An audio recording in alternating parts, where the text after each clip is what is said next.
Okay, you guys, I cannot believe this worked. $40, 40 minutes later, it's level. No more Jeep lean.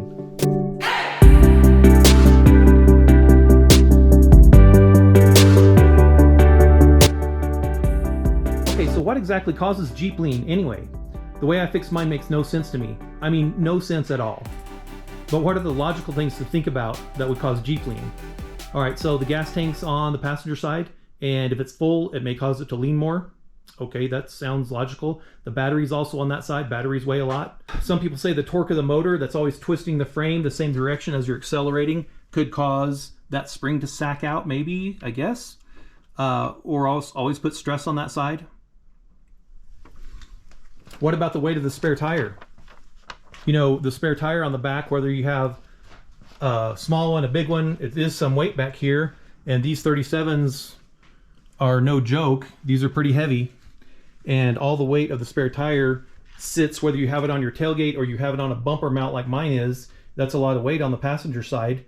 And whether all the weight goes there or not, I don't know, but it is a lot of weight over here. And then what about all the tools you have in the back? You do have all the tools, right? And all the recovery equipment, your your shackles and all that stuff. And then if you mount your high lift jack back here on this bumper like a lot of people do, that's extra weight on this passenger side as well. Okay, and then what about your significant other? If they ride on this side of the Jeep, well, okay, just a word of advice, don't ever repeat that as a cause, like Taylor Swift ever. Okay guys, why is my Jeep leaning? The bumper looks like it's lower. When I measure the bumper, it's a full 1 inch lower than the left side.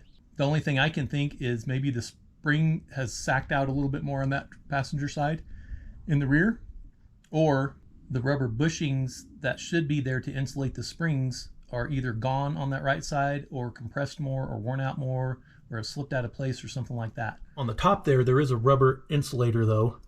That probably helps keep it located and maybe helps dampen the noise a little bit. The spacers seem to be in the exact same condition. You know, they're not worn, they're not cracked, they're not smashed. They're the same diameter, so next I tried swapping the rear springs, thinking the right rear spring was sacked out. It's worse. So what I didn't do is I didn't measure the springs when I took them out. I just reversed them automatically, assuming that the right side was sacked out, was compressed, and putting it on the left side it would be better. So out the springs come again. They both measure exactly 17.5 unsprung. Well, springs clearly weren't the problem, and that was a waste of 2 hours.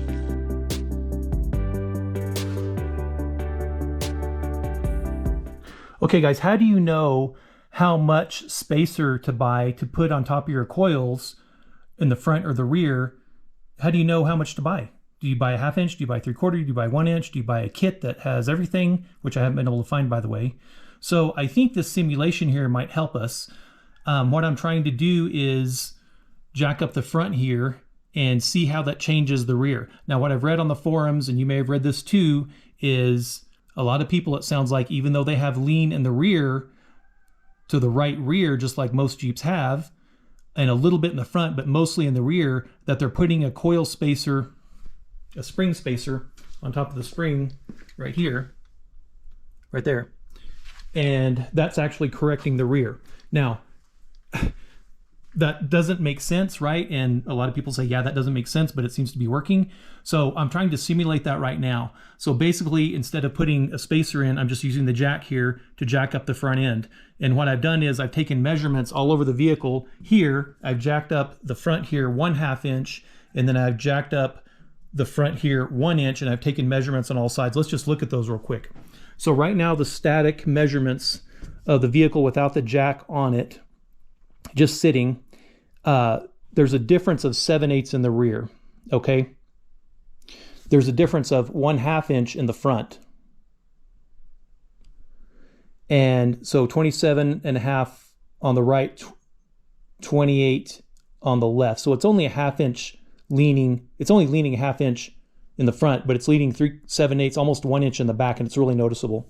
Now when we jack up the jack, where we jack up that right front side 1/2 inch, so we're going from 27.5 inches to 28 inches, that moves the left front, the driver's side front, up 1/4 inch, okay? So it's still not quite level in the front, but it's only off by 1/4 now instead of 1/2 here. Now what that did to the rear was it moved it from 7/8 to 3/4 inch difference.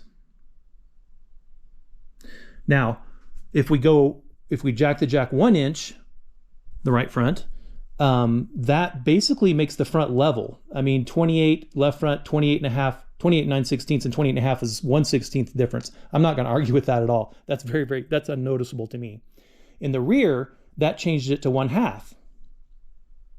Okay, so that's 1/2 inch difference now. And that's much less noticeable than 1 inch, but I still want to fix that. Okay, then I got to wondering, what if I tried to overshoot it? What would happen? Where would be the sweet spot? What would be the sweet height? And so we start off at 27.5. We added 1/2 to 28. We added another 1/2 to 28.5. And then we added another 1/2 to 29. So plus 1.5 inch on the right front only. And what did that do to the rear? It brought it up to 1/4 inch difference. Now I think what I'm going to do though is, so I'm not overdoing it in the front, I'm going to go ahead and put the +1 in the front, and then I'll work on putting something in the rear. And hopefully that'll work out well. Okay, so basically we got the axle drooped out all the way. The sway control's loose, the shock's loose obviously, and everything's binding up now. It's still not enough to get the spring out. So as far as the bump stop system goes, I can't get the spring down around this. We could try a spring compressor, I guess, to try to compress it. But the easiest thing to do is just take a 9/16 socket, work your 3/8 ratchet in here. It's a little bit of a tight fit, but get this bolt loose inside of here for this bottom part of the bump stop. And then once that is loose,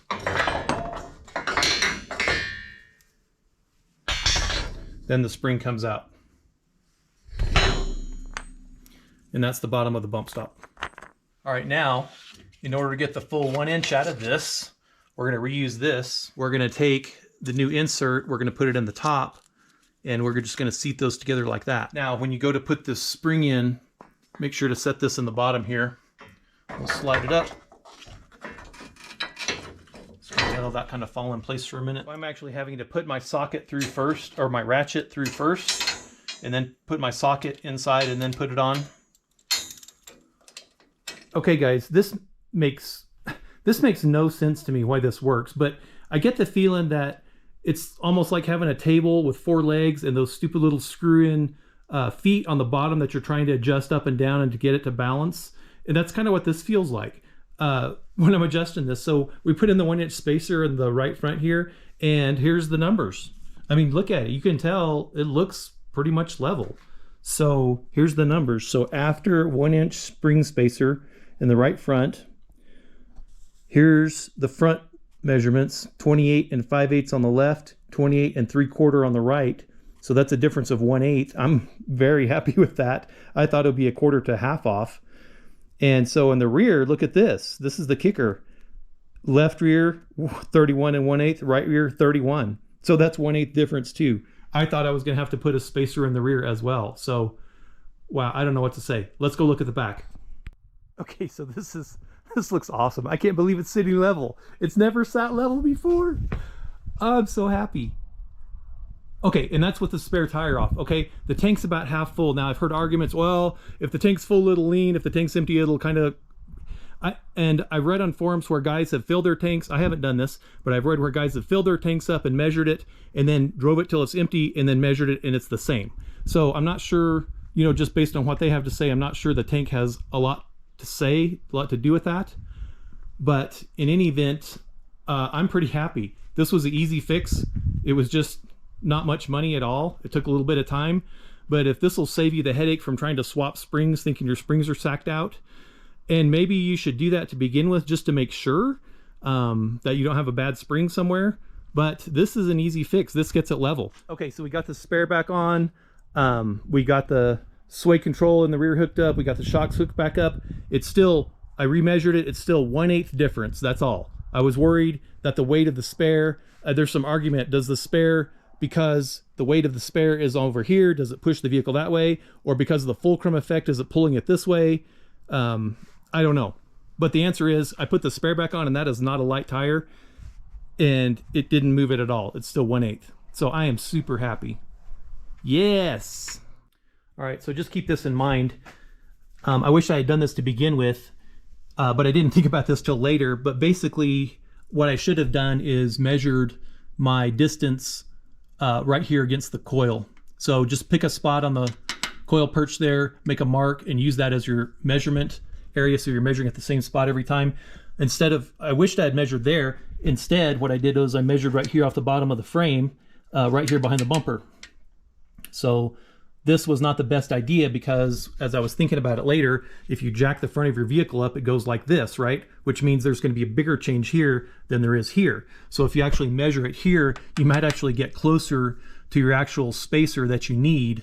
Go ahead and jack it up by the bumper just like I did here, but do your measurement here, okay? So check your changes in measurement here to get the result you want in the back. And once you get the result that you want in the back, that's how big of coil spacer you should need, roughly. So in my case, when I measured, let's just look at this. So I remeasured all this, the right front. We took a static measurement and we took a 1-inch lift measurement, okay? And so we're measuring at the coil perch versus the frame. And so the coil perch, we raised 1 inch, 34¼ to 35¼ that's 1 inch change, right? And then so, but on the frame, 28½ to 29¾ that's 1.25 inches of change. And that's a big difference. So that's a 1/4 inch less at the coil perch.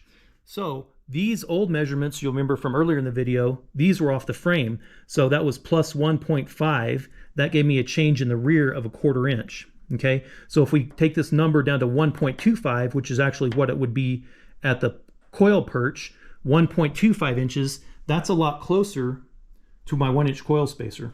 Okay, it's not exact, but when we look at this and decide, you know, I did put the 1-inch coil spacer in here, so it made a change. The right front, it made it 1/8 taller, right? The left rear was 1/8 taller.